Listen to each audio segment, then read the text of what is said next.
विवेक यादव जी, गाजियाबाद से। राधे राधे। राधे राधे महाराज जी। महाराज जी, परीक्षा में कुछ असफलताओं के बाद मन व्यथित रहता है। एक तरफ लगता है कि मैं कहीं अपने साथियों से पीछे छूटता जा रहा हूं, दूसरी तरफ लगता है अगर सफल नहीं हुआ तो मेरा क्या होगा। महाराज जी, ऐसे में महाराज जी मेरा मार्गदर्शन करिए। हाँ बिल्कुल, ये नई अवस्था में ये सोच तो होती है। अगर बच्चा हम एकाग्रता पूर्वक अपने पाठ को, तो हमें लगता है कि फेल कैसे हम हो गए। आपके ग्रंथ इतने बड़े बड़े नहीं, हमारे ग्रंथ इतने मोटे मोटे हैं। स्वाध्याय हर चीज का 10 साल पहले पढ़ा होगा, अगर वो बात पूछोगे तो अभी 10 मिनट में पूरी उसकी व्याख्या करके बता देंगे। अगर आप प्रयासरत हो, प्रयत्नरत हो, तो अपने विषय में असफल कैसे हो जाते हो। या तो आप ब्रह्मचर्यहीन हो रहे हो, इधर उधर प्रपंच कर रहे हो, अपनी पढ़ाई से विमुख आचरण कर रहे हो, मनोरंजन कर रहे हो। नहीं तो बच्चा, अपने चैप्टर को हमें 1 साल दिया जाता है, 1 वर्ष दिया जाता है अपने चैप्टर को कंठस्थ करने के लिए, पुष्ट करने के लिए। कितनी पढ़ाई होगी। बिल्कुल, मतलब जिस विषय में लगो उस विषय में एकदम। तो हम कह रहे हैं तुम्हारा जो चैप्टर है हम उसे कंठस्थ कर सकते हैं। तो हम इतने कमजोर क्यों हैं कि हम फेल हो जाते हैं। अगर ये हो कि भाई टीचर कोई पक्षपात करता है तो बात अलग है, नहीं तो हम फेल क्यों हो जाते हैं। कहीं ना कहीं हम गलत हैं, हम अपनी गलती को सुधारें।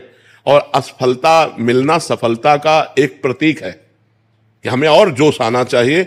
आप जीवन में कभी असफल नहीं होंगे। रात दिन पढ़ाई करो, ब्रह्मचर्य से रहो, भगवान का नाम जप करो, माता पिता की आराधना करो। कौन सी उन्नति जो तुम्हारे चरणन चूम ले, कौन सी उन्नति जो चरणन चूम ले।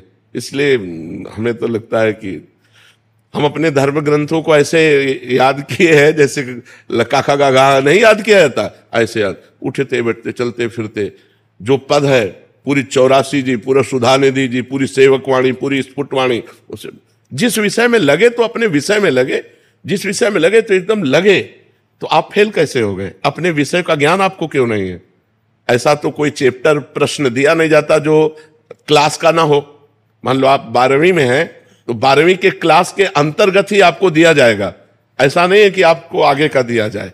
आप जितनी क्लास में पहुंचते जाएंगे योग्यता, उतना ही आपको प्रश्न दिया जाएगा। तो हमको अपने चैप्टर को घुस करके घुन की तरह लगना चाहिए। जैसे गेहूं में घुन लग जाता है ना, पूरा खोखला कर देता है, ऐसे में अपने चैप्टर में लग करके पूरे चैप्टर को अपने माइंड पे बैठा लेना चाहिए। हमारा माइंड बहुत विस्तार से है, अनंत जन्मों के संस्कार भरे हुए हैं।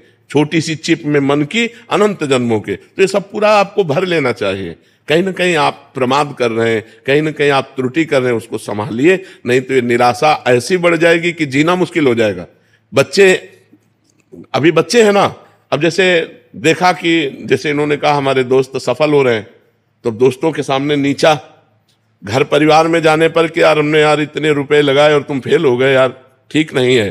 अब वो अंदर से इतना घुट जाता है कि उसे एक रास्ता दिखाई देता है। ऐसे कोटा में बहुत से बच्चे जो करते हैं, उसका कारण है कि उनको एक रास्ता नजर आता है कि अब मित्रों में कैसे जाऊं और घर के परिवार वालों को कैसे मुंह दिखाऊं। हर जगह ये आता है कि फेल फेल फेल, तो इससे अच्छा है कि हम कर लेते। कोई रास्ता थोड़ी है। आप भूत प्रेत बनोगे, फिर नाना प्रकार के और दुख भोगोगे। हमें चाहिए कि हम अपनी गलतियों का सुधार करें। मोबाइल में रील देखने में समय बर्बाद ना करें, गेम देखने में बर्बाद ना करें, गर्लफ्रेंड बॉयफ्रेंड वाली झंझट में ना पड़े, इस प्रपंच में ना फंसे। अगर आप सही से चलो और ब्रह्मचर्य धारण करो तो ब्रह्मचर्य में इतनी सामर्थ्य है कि सब कुछ याद हो सकता है। बच्चा सब कुछ याद हो सकता है। तो आप निराश मत हो, संयम में चलो और आगे उन्नति को प्राप्त हो। ऐसा नहीं कि बराबर अवनति हार ही हाथ लगेगी, ऐसा नहीं है। आप प्रयासरत रहो। ठीक है।